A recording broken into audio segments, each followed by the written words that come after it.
Greetings, everybody. We're delighted that Mr. Singh joined us for this conversation of India's role in AI world.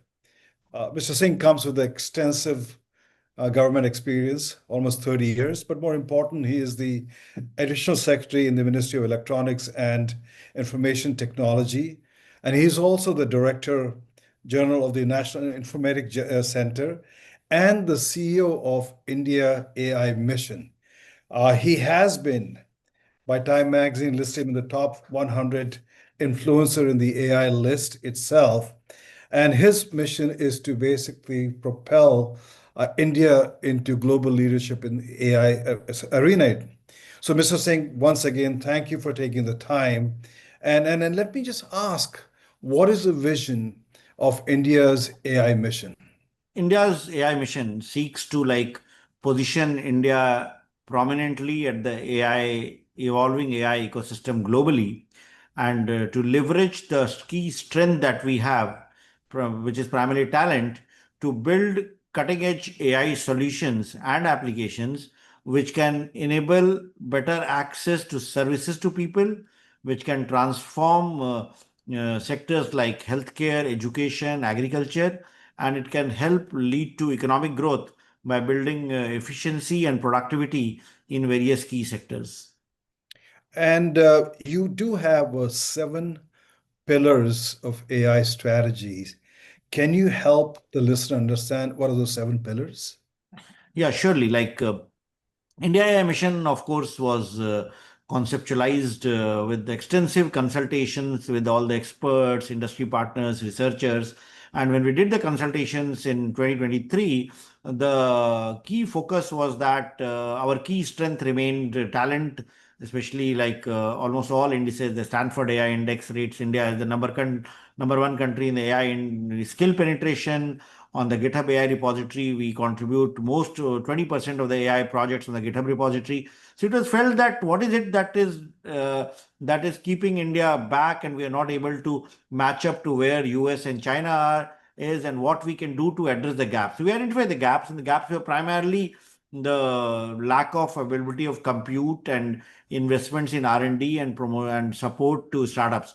So with that in mind, with that feedback in mind, we conceptualized the seven pillar strategy, which addresses all the key elements that is required for building a vibrant AI ecosystem in India. The first and foremost, the first pillar is of course about providing compute access, AI compute. One of the most expensive items in building and in training an AI model or building an AI application is compute. So the mission envisaged that we should set up a minimum compute capacity of 10,000 GPUs, which should be available at affordable cost to those who need it.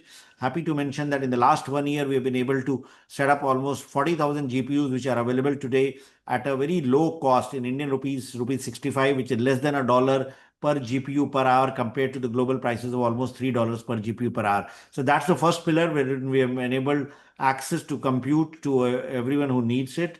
The second pillar is about building data sets. Building a data sets platform, because the other component that you need around the talent and compute is data for training models or building applications.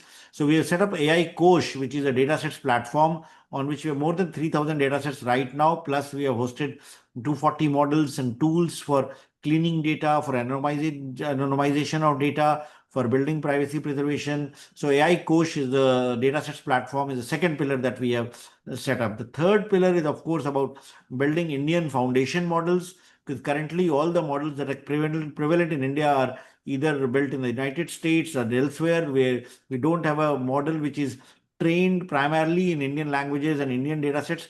So we have supporting industry and startups and researchers. So 12 initiatives are being supported by the government by providing the financial support for building Indian models.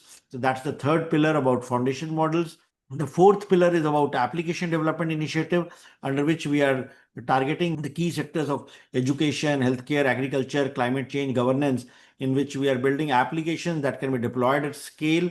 Happy to mention that in the last 1 year, we have identified around 30 solutions across these sectors, and they are currently being deployed across the countries, being scaled up so that people can use it for AI-based tool for diagnosing tuberculosis, or AI-based assistant for helping farmers with the right advice, or an AI application for helping teachers, helping students in navigating curriculum, or developing personalized learning plans for students. So that's the fourth pillar. The fifth pillar is of course about skilling. Like, we do believe that even though we do have a talent advantage, but in order to sustain it and in order to ensure that we continue to keep the edge on AI talent and skilling, we have a program under which we provide fellowships to students across disciplines, across it's not only limited to engineering or science, it's open to students who are doing liberal arts or commerce or law or economics or finance. So they are also, or medicine, they are also able to access fellowships under this program for taking up AI projects at undergrad level, postgraduate level, and at the research level. In addition, we are setting up data labs across the length and breadth of the country. We are setting up almost 570 data labs, which will train people in students in youth in tier 2 tier cities in becoming data scientists, data annotators, data analysts, because these are the jobs that will be emerging in data economy. That's the skilling pillar. Then the sixth pillar is about startups. The startups are going to play a big role in building an AI ecosystem, in developing applications, training models. So we have a provision of providing funding support to startups through a fund of funds, and working with accelerators and incubators to so that startups are supported under this pillar. We also have a mentoring program under which we link up startups to accelerators globally. And this year in summer, we sent 10 Indian startups building AI applications to Station F in Paris, wherein they partnered with HEC Paris and ran a 4-month incubation program with them. And the seventh and the last but not the least pillar is about the safe and trustworthy pillar, wherein we have set up the AI Safety Institute of India, and we are also working towards developing tools which can help build responsible, fair, transparent AI applications and models. So we have taken up several projects in this under this vertical with our academic institutions, research partners, industry, and startups, wherein we are building tools for bias mitigation, ethical AI certification, stress testing tools, machine learning, privacy preservation, tools for detecting deep fakes, tools for watermarking AI generated content. So these are the 7 pillars under which we are implementing India AI mission. And in the last 1 year, we have made significant progress under each of the pillars. And we hope that the actual objective of building transformational AI projects which can enable better access to services to people, that objective will be fulfilled. Amazing, Mr. Singh, the kind of initiative and effort you are taking along with the rest of the country to take the lead in AI. And as I understand, this is going to culminate in a summit happening in February of 2026. Can you talk about that so we can invite listeners to attend that summit also? Yes, we are hosting the India AI Impact Summit in February 2026, more specifically 19th and 20th of February. And this summit is in the series of summits that started at Bletchley Park in November 2023, UK. And then we followed up with the summit in Korea in May of 2024. And earlier this year, the French AI Action Summit was held in Paris, which India co-chaired along with France. Our Prime Minister was there at the summit along with President Macron, and therein it was announced that India will be hosting the next summit, which we are calling it the AI Impact Summit. The first time the summit is happening in a developing country, in a country of the global south, and we are looking at positioning several key themes at the summit, which ensures democratizing of AI resources and which ensures participation of global south at the global level in the AI discourse. The summit is itself called Impact, and when you're looking at impact of AI, we're looking at the impact of AI on 3 key pillars: impact of AI on people, planet, progress. When you look at people, we are looking at all the issues that relate to the issues of future of work, the issues of impact of AI on jobs, on skilling, on reskilling, and how we can ensure that AI does not adversely impact people who are at the jobs that can be taken away by AI, people with AI skills or AI bots. So that's the whole very big pillar. And on the people pillar, we're also looking at impact of AI and how AI can benefit vulnerable groups like people with disabilities, people, the hearing impaired or the visually challenged or people with learning disabilities, how AI can ensure inclusion there. We are also looking at how AI impacts, how AI works for people who speak different languages, how AI can ensure inclusion and bring in people across the world, especially people who have not been part of the digital economy, into the formal digital economy. It will also address issues of building safe and trustworthy AI for ensuring that people remain safe, and especially vulnerable groups like women and children are not adversely impacted by AI. So that's the pillar on our people. The second pillar is about planet, about how AI will impact planet, and there we are looking at two dimensions. One, of course, is how do we build sustainable AI? How do we ensure that AI, whatever we are building, is more energy efficient, consumes less energy, and we also are looking at dimensions with regard to how do we balance the need for achieving the SDG goals with that of building more powerful AI. The other dimension that we are addressing in the planet pillar is that how AI itself helps in addressing issues of climate change, how AI can be used for climate action, how AI can help predict floods, how AI can help predict extreme climate events, and how AI-enabled tools can help address these challenges. So that's the planet pillar. And the third pillar is, of course, about progress, wherein we are looking at two dimensions, wherein one is AI for economic growth and one is AI for social good. AI for economic growth will address issues about efficiency, about productivity, about ensuring the different sectors of the economy, whether it's manufacturing, how do we bring in supply chain efficiencies and ensure that we are able to benefit economically. The aspect about social good will ensure better access to services in healthcare, in agriculture, in education, and we will work around towards building a repository of AI applications in these sectors, which can be used by the global south. The whole summit will also focus on enabling democratizing AI resources, in particular compute, data sets, models, algorithms, to countries who don't have access to. In India, we have come out with a very innovative model of enabling low-cost compute accessible to all those who need it. So we are in talks with other countries, part of the working groups, that can we scale this up? Can we build this facility as something that countries, the global south, can address? So that's again one of the key objectives in the summit. Along with these themes, we also have several other flagship events that we have planned. We are doing 3 innovation challenges. One is a global innovation challenge in which we will be recognizing AI entrepreneurs, startups, researchers who are building impactful AI solutions. So one similar innovation challenge is for women-led startups and women researchers and women entrepreneurs who are building AI applications. And the third challenge is for youth, for students below the age of 21 who are building impactful AI solutions. In addition, we have a research symposium in which researchers will come and present their papers at the summit. We also have Pitch Fest, in which chosen startups will be making pitches to VCs who will be providing funding support. We also have an expo, an exhibition, wherein industry partners, startups, countries will be setting up pavilions and will be showcasing the best of the AI technology. So overall, this whole summit has been planned in such a way that we address every dimension of that. In the run-up to the summit, we are doing several pre-events, which is like giving an opportunity to all those who are wanting to contribute to the discourse to take part, address certain themes. We have done several pre-events within India. We have done several pre-events globally.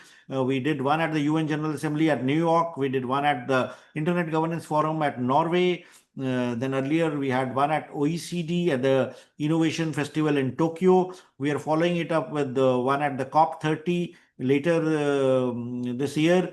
And then the Global DPI Summit at Johannesburg will also have a pre-event for India Impact Summit.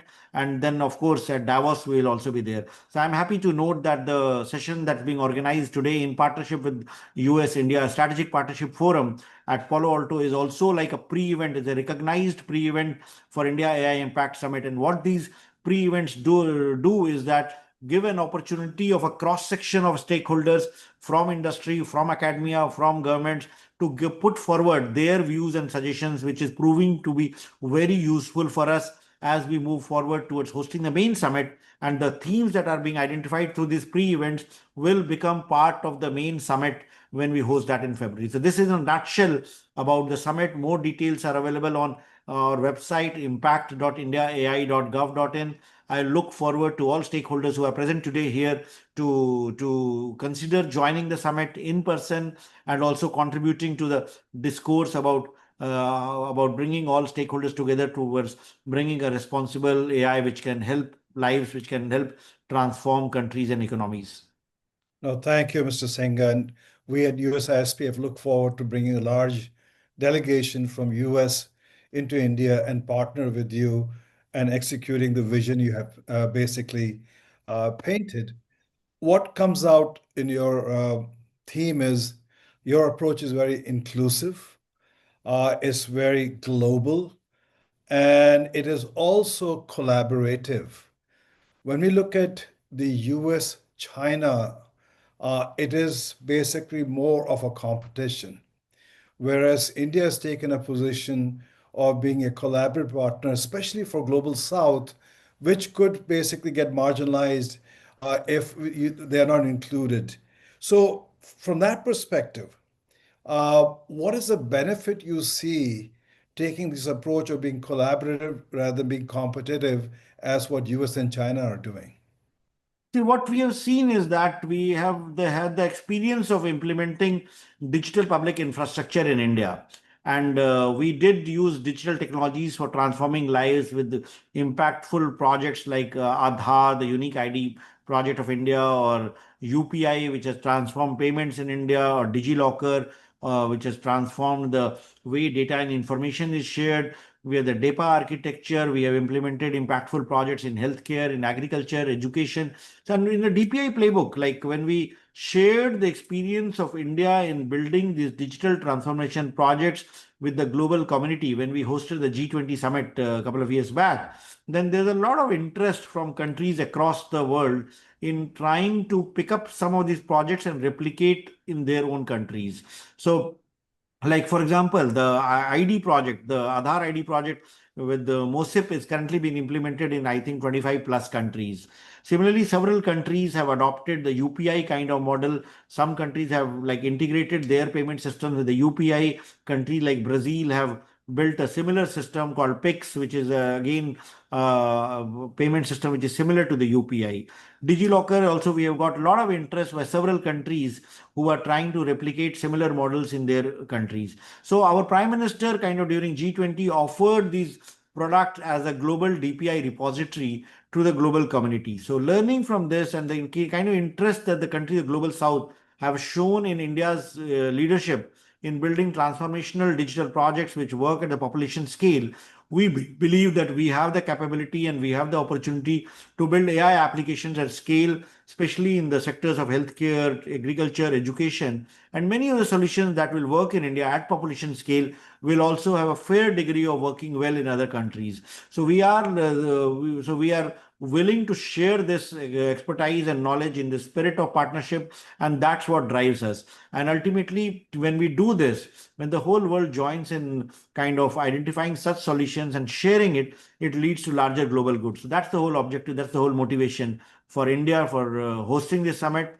or for India looking at such objectives in working with like-minded countries, especially countries of the Global South, to ensure that we also have a seat at the high table, and when we work out bigger issues like global AI governance and related topics.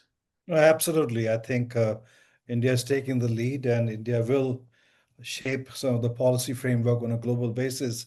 Now, we talk about AI, it can be a force for good or it can be a force for not good. And you have emphasized in your earlier comment that you want to envision AI as a democratization force of the world. Can you explain that? What we do believe is that this is a transformational technology that can empower people in multiple ways, that can help benefit us in becoming more productive, more efficient. And the one key example that I will give is that what do we do? Like most of us have started using, especially the Gen AI tools. AI has been around for a long time, but after the Chat GPT moment, AI has become more productized, and we all have become users of AI. But when we use AI, what do we use it for? We are able to use it to do more with less. I'm able to save time. I'm able to read documents faster. I'm able to analyze documents. I'm able to compare balance sheets. I'm able to research faster. I'm able to code better. So if ultimately results in efficiency gains. So we do believe that these efficiency gains can be possible in other sectors of the economy also. It can help make a farmer more efficient. It can help a farmer decide about what agriculture practices he should do, how much fertilizer he should use, how he should reduce his input costs, how he should maximize his income. So ultimately, it will make the farmer more productive. Similarly, a small businessman or MSME or a factory maker will be able to optimize his input costs, decide where to get the raw materials, how much inventory he should hold, which markets he should access, what product mix he should have in his product. So ultimately, AI has the power of democratizing access to knowledge, making people more efficient, which will help them become more productive. Their yields will go up, their incomes will go up. So we do believe that for a country like India, if we have to move from a $4 trillion economy to a $30 trillion economy and become a developed nation, it will play a big role. So toward that objective, we are working towards making this technology work for India. And we do believe that while there are risks, there are adverse effects, like the technology can be misused, abused, but we can always build guardrails which will ensure that we use the technology in a positive sense. Like, and it's true for every other technology. Like, for example, automobiles. When we have cars, in order to move fast, we need good brakes. Similarly, for AI, in order to leverage the power of AI and in order to ensure that we are able to use it in the right productive manner for helping people rather than causing harm, especially. And when we talk of harm, we look at it from the point of user lens. Like, does use of any AI application result in any harm to individual user or a group of users? And the challenges there are, like, for example, using AI for child sexual abuse, or using AI for creating content which can lead to harassment of people by creating deep fakes. In democratic countries, that poses a big challenge. Like, deep fakes can lead to a lot of challenges, especially in a country which is as diverse as India, with multiple social challenges. We need to limit that. So the idea is to take necessary efforts to regulate those applications which result in user harm, but in general be pro innovation and ensure that technology is largely used for larger social good, whether it's in enabling access to education, healthcare, financial services, better agricultural practices. So that's how we balance, but in a way, we prioritize innovation over restraint. And basically, will this eliminate jobs or create jobs? It will create jobs. It will create jobs, and it will create jobs for people with AI skills. And people without AI skills will run into a risk of losing jobs to people with AI skills. Great. And when you look at, you know, we are looking at AI could be a evil tool, but at the same time, India's focus on looking at balancing the responsibility, ethical responsibility, and at the same time innovating rapidly. How do you find that balance? See, like, we have done this in the past. Like, whenever we have adopted technology, we have done this in using responsibly. Like, for example, even when we developed, say, for example, research in atomic energy or research in space research, we have worked out a model in which we innovate. We were the ones who sent a lunar probe at a fraction of the cost of what the world does. So we do have our inherent capability to innovate. We have our capability to build impactful solutions at low cost, and also take measures to limit the harm that such technologies can cause. And how do you balance, Mr. Singh, in a world where you're trying to bring in AI open innovation, but while protecting data and privacy? See, that's where we have a we what we adopted and what we have worked for India is a techno-legal approach for data sharing and data management. We primarily bring in user consent at the forefront, and the Digital Personal Data Protection Act that we have passed, that also keeps data protection at the forefront. We allow for data sharing with the consent of the user, so that services are not denied. So our concept of privacy is different. We are more aligned towards data protection rather than privacy. And data protection primarily implies that the data principal, the user to whom the personal data belongs, he has the complete rights over his data, his or her data, and he or she can share that data with anyone who is providing a service with his or her consent. And when that consent is taken, consent is purpose specific, consent is time specific, and the data fiduciary who takes the data from the data principal for the purpose for which the service is being sought doesn't have a right to share with any third party without the express consent of the data user. So this kind of approach ensures that data sharing enables innovation. If somebody has to share his data, personal data, for getting a healthcare service or an educational service, that is permitted with consent, but any misuse of it is prohibited. So it's a classic techno-legal approach that we have innovated. It has worked for our digital public infrastructure, and we am sure it will work for when we build AI models. Because AI models primarily do not deal with personal data; they are trained on non-personal data. But the principles of sharing of personal data is regulated by the DPDP Act, which ensures that we are able to prioritize innovation and restrict any harm or any loss of personal data for any individual or a group of individuals. So India would be among the few countries, I would say the first country, which is adopting AI as a government service all across. In a land where you have people who are extremely rich, very poor, educated, uneducated. And how are you able to provide that kind of service to the citizens? And at the same time, what can US learn from that?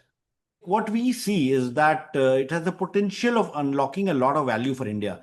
Like we are a huge country, 1.4 billion people, and we very often take pride that 900 million people are part of the digital economy. They are on the internet, they have access to services, online services. So, but when we say that 900 million people are connected, we are also saying that 500 million people are not connected. And to bring these people into the digital economy, ensure that they are also becoming part of the growing technology boom that's happening, what we need is AI enabled services, because many of these people are not very comfortable in services which are primarily in English and Hindi. They need services in their own languages. And more importantly, they would need voice enabled services. Like I can't imagine farmers across the country accessing services on a AI, on a browser, on a bot, on an app, or navigating the captcha and putting some data entry in their own language. Suppose he has to want to find out like what is the price of a particular commodity in the nearest market. These applications are available on the website and all, but he will not be able to. But if he's able to talk to a solution, talk to a AI bot, or use a feature phone to call up a toll-free number and ask what is the price of a particular commodity in the nearest market. The AI will do the language translation, the APIs from Malayalam to English, and then the solution will be fed to a Gen AI engine, information will be flowed back. But ultimately, we need is that the reply to the query in the mother tongue of the person. And if we're able to do that, it will empower the 500 million people. And what I strongly feel is that many of these services will be useful in even the developed economies. We have people at the bottom of the rung who are like wage workers or farmers who are not very tech savvy, and they will benefit a lot when such voice based LLMs are made. Just like we talk to Alexas and Siris, if we are able to access such services, even in the developed economies, a country like the United States, it will benefit a lot of people. It will also benefit in making accessible information about various services. Democratization of knowledge will make everybody more efficient, and it will kind of make any country, whether it's India or the United States, be able to kind of benefit from the entire potential that a country has for creating value. My final question, Mr. Singh, is what's the message you want to give to the AI community, the policymakers, the investors, the corporate America, when you look at what India is doing and what's the message for them? I would like to say that India is building its own way of AI models and applications, and what we are trying to do is to create a balance between using AI for creating value and empowering people at scale, and while limiting the harms it can cause. And this model will have a lot of opportunities to replicate in not only countries of the global south, but many countries of the global north also. So what we need to do is to expand support for such solutions and models. What we need to ensure that diffusion of AI technology happens in such a way that it benefits the larger global majority. What we need to, especially countries like US, on whom we are very much dependent on the technology support. Like for example, the entire AI compute comes from the United States. Most of the premium, the high-end AI models come from the United States.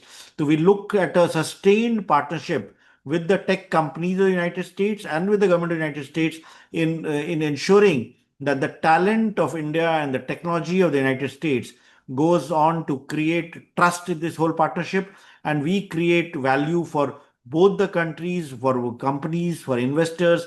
There are hundreds of Indian companies who are creating impactful AI solutions, and it is a huge opportunity for investors to invest in them and kind of benefit in not only contributing to creating global impactful solutions, but also benefit economically from that. So huge opportunity. Would look forward to welcoming the key stakeholders to the Impact Summit in Delhi in February, and continuing these discussions in what ways we can work towards mutual benefit. Mr. Singh, thank you very much for your thoughts, being very transparent, grateful for your time. Look forward to collaborating with you and look forward to seeing you at the AI Summit in February. Thank you and have a wonderful day. Thank you. Thank you, Mukesh. It was a pleasure talking to you. Thank you. Bye bye.